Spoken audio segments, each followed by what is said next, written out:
Welcome everybody, so great to have you. Today, we've got something for the top dogs, the big boys and girls who are interviewing for those executive level positions, 12 strategies to succeed in executive job interviews. But this is not just for the top brass. If you are that senior manager or director or mid-level resource looking to kick yourself up that ladder, this is great for you. If you're more of a mid-level or junior resource, if you could do all 12 of these things that we're going to talk about today, I guarantee you will not just win your interview, but you will absolutely crush it. But if you are an executive, you gotta go 12 for 12. Let's roll. Got my note cards here. Number one. It's about I hope I have number one. I was shuffling these cards before. It's about the research. Okay, so what do I mean by research? When you go into your interview at the executive level, and I don't care if this is a 10-minute interview with a recruiter or HR person, or you're meeting the CEO of a company, if your research is not this thick, you're going to be cooked.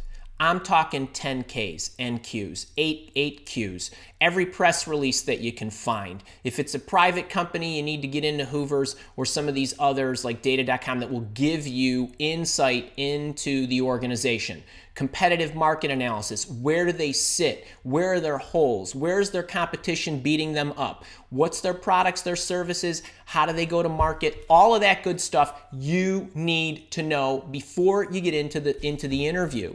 Nothing is worse. The biggest mistake you can make at the executive level is asking a question that you could have otherwise found the answer to on your own. This is a big honking deal. Now, if you're at the junior level, you want to understand the company and you want to, understand what they do. You're probably a little bit more focused on doing your job well. But at the executive level, you have to be able to see the complete picture and where they are and where their opportunities are So you got to have the research done. Now, I was trying to show off my artistic skills here. That's the world. That's the world. You need to know how everything fits together. Inside the organization and outside the organization. So what do I mean by that? So when you come in, and I was talking about, organizationally, how are they structured, products, the services, the departments, everything it takes in order to develop that product, bring it to market or service or whatever it might be.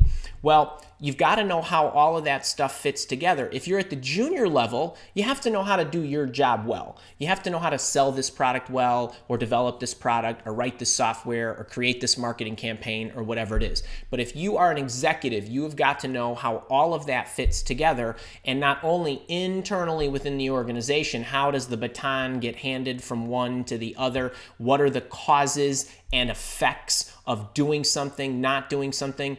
How does that organization integrate with its customers or its partners in the outside world? So you have to be able to see the entire picture.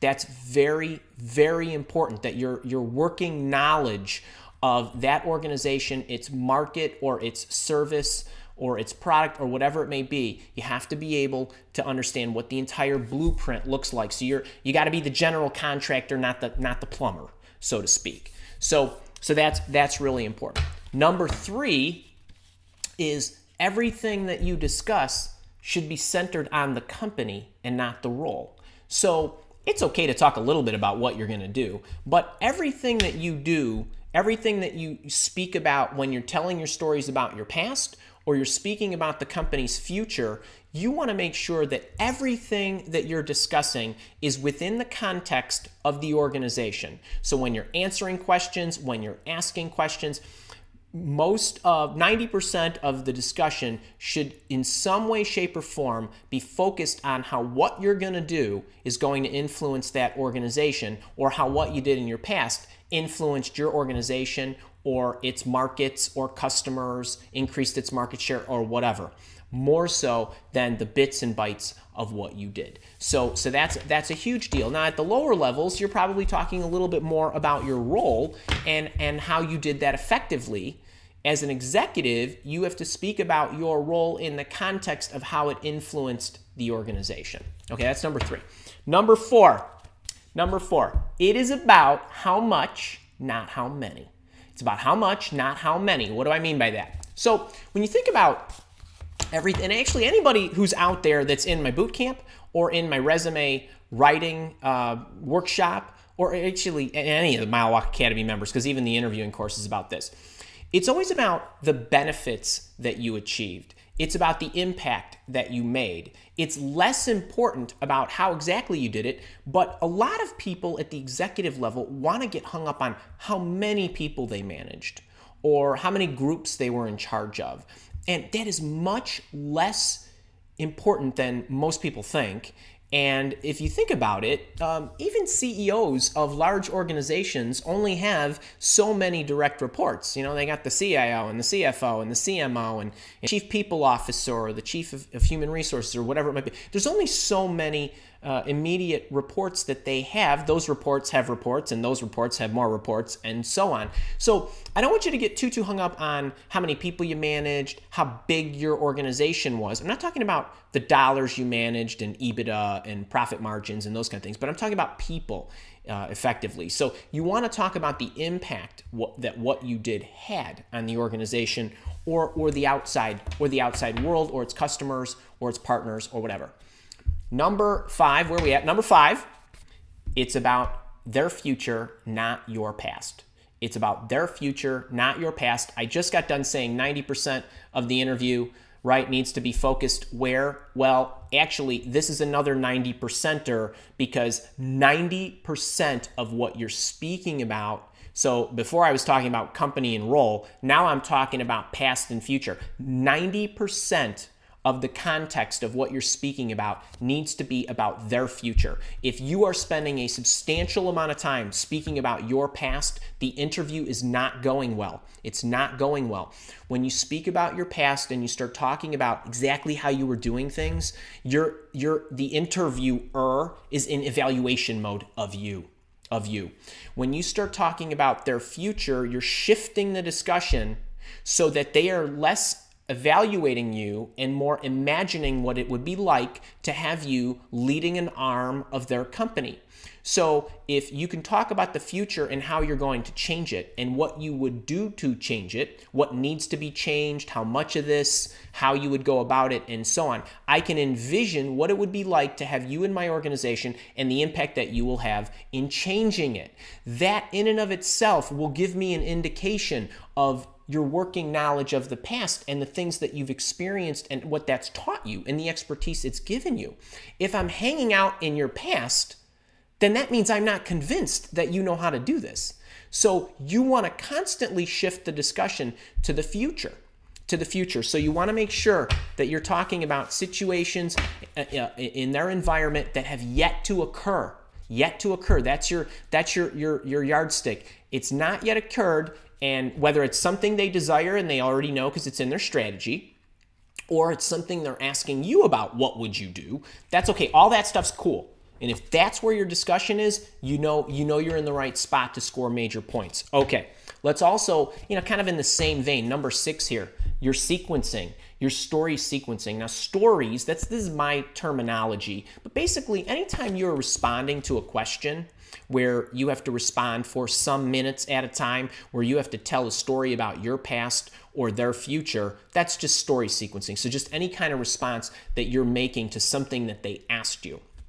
Your sequencing is very, very important. It never should ever start from the bottom and go up. You always need to start at the highest level, and you need to talk about the macro viewpoints and then work your way down. And you as an executive should never reach the bottom. You should never reach the bottom. You should get stopped about, I don't know, maybe 2/3 of the way through. And I'll give you an example. We'll hang out on this one for a few minutes. So it's always important, and I mentioned this in one of the earlier ones, that you want to be talking about the benefits and the impacts that you're making. Your stories should start either there or at one step higher. So you want to be speaking at the macro level. Here's what the goals were, or here's what the strategy was, or here's what we were chartered in doing. Here's the impact that we had, and here's what we achieved. And if you get to that spot, A great interviewer who's interviewing you at the executive level will immediately shift you to the future and say, okay, how would you apply that to what we want to do here? If they let you keep going down to, okay, and here's exactly how I did that, and then I did this, and then I did this, and then I did this, you know you want to start shifting them to the future. So, hey, this is what I did, and here's what I achieved. I'd love to know how I could apply that experience to what you need me to do. Move it. You control the interview and move it into the future if you have to. So, if I'm chartered with, building a sales organization, hey, we want you to be the vice president of sales nationally or globally. We know our charter is we need to grow revenue, and we've got multiple products. We've got 3 products, and we're not sure which one to take into the new markets. Maybe that's their issue, and they're looking for somebody to come in and develop the products or sell the products or whatever. And now they're asking your opinion of how you go about doing that. So when I say start at the macro level, what I mean is, it's not, okay, I would start hiring salespeople and I would move them into a market and so on. That's starting in the middle of the story. Well, the first thing that I would need to do is I would need to evaluate these products, and I want to look at the history and the customer segmentation and so on. Then what we would do is we would look at where those products are aligned in the US. Then what we would do is we would start, and I would need to put salespeople in the right markets that align with those customers who buy that product in that particular region. Then what I would do is, and so on. And that's what I mean by starting it at the highest level. So you almost want to go back to the homework part, the research part, the product development part, the service development part, whatever it might be. And if they have a strategy in place and they say, we know we've already done that, here's what we would do, then just say, okay, well, if you've decided that, then here's how I would go about executing that, and so forth. So your sequencing is really important. It has to start at the top and trickle down. Strategy first, evaluation, strategy, and then implementation. So story sequencing is a big deal. If they start you with, well, how'd you build that sales organization? You can't start with the tactics. So if they go to your history and they say, how'd you build your sales organization previously? You need to go all the way back to the beginning and tell them how the strategy was developed. It's a big deal. It's subtle, but it gets the interviewer knowing that you're looking at the right stuff first and you're not immediately going to what you think the answer is, because there are a lot of mistakes made because people make assumptions about how they should grow this, market that, develop this or that. Okay, so, and number 7, multiple questions. And I don't mean you need to have a lot of questions. You do need to have a lot of questions because there's a lot of stuff you need to evaluate. I'm talking about you need to have a multi-line of questions for any area that you are going to be investigating. So what do I mean by that? Well, I have my criteria of all the things that make me happy. That's the first thing that I need to do to make sure that I know how to evaluate you as a company. And then from the criteria, I generate questions that help me understand whether you can satisfy my needs and the things that are important to me. And my needs fall into a couple different categories, and I'm always trying to ascertain whether you are a good company and whether you are a good company for me. Those are 2 separate questions. They could be a great company and not a great company for you. So, and they could be a great company for you and maybe just not a great company as far as the market is concerned or the way they treat their employees or whatever it might be. But you need to get answers to all of that. So you line up your questions, but executives need to be able to have a multi-part line of questioning for every question that they ask. So when you ask a question as an executive, if I give you an answer and you move on to the next question, what you're telling me is you're just kind of skimming the surface. You're not really a great investigator, because no executive is going to be able, if the topic was worthy of you asking me to investigate it for yourself, and I gave you a 1-word answer or a 1-sentence answer or something that was very quick and you were able to shut that down, then you're just you're puddle surfing here. You didn't dive deep enough. And as an executive, you need to make sure you're getting a complete suite of information to make educated decisions. So you need to ask a question, and then as an executive, you need to be prepared for every possible response. Yes, no, maybe, I'm not sure. Hey, we thought about it. Here's what we were speculating. anything that could possibly come back at you, then you need to have your next question lined up. That's right, you need to have 5 variations of your next question, and you need to know what those are, or you at least need to know the flow of where you would take the discussion depending on how they would answer the question. So when I would go into an interview, the last time I went in for a job, or anybody that I was interviewing, I'd have all my questions, and then I'd have their potential answers, and then I'd have my next questions, and so on. So what that is doing is it's sending a message that you are going to be a well-informed executive, and well-informed executives make educated and good decisions most of the time. Sure, there's things that can happen, but still, it's the subtle messages that you're sending me. If you don't have multi-part questions, then I know you're just skimming. You're just skimming, and you're leaving a lot of holes. You're leaving a lot of holes for yourself. So you need to make sure you got these multi-part questions. Now, the rest of these, 8 through 12, these are really more characteristics, traits, and those kind of things. But this one here, integrity, leadership, character, all that stuff, all of your stories need to show how you did this by example. Not what you commanded, but what you did for your troops. Leaders build more leaders. They don't build more followers. So how did you do that? So your stories have to be very clear on how you led by example and what you did with your troops to make them love you and go into battle for you and all that good stuff, because you were on the front of the boat getting splashed with the waves coming at you, or the arrows, or whatever analogy you want to use. But you got to make sure that if you're going to get into how you've led, you need to talk about how you led by example, and it needs to be very, very clear. So that's very important. Number 9 is you've got to have good communication skills. So this goes both ways. So not just what comes out of your mouth, but also your listening skills and your ability to interact. And communication is not just speaking and listening. It's reading the verbal and nonverbal cues. It's recognizing the situation. It's not just that you're a great orator or that you can communicate or speak well. I know a lot of people speak well. They sound great, and they're terrible communicators. So are you reading the room? Are you demonstrating that you are a good communicator in every sense of the word? Actually, speaking of interview intervention, I talk about your communication quotient. An effective and a high CQ communication quotient is about an accurate exchange of verbal and nonverbal exchange of information verbally and nonverbally. So that's what I'm talking about. Hey, don't forget to get your interview intervention book, by the way. All right, number 10. Look the part. Please, look the part. Don't go in dressed in goofy stuff. I wore my nice, comfy black favorite t-shirt for you executives today. When you go into the interviews, suits, ties, ladies, a good suit skirt, I guess, or pants is okay. But look the part, be polished.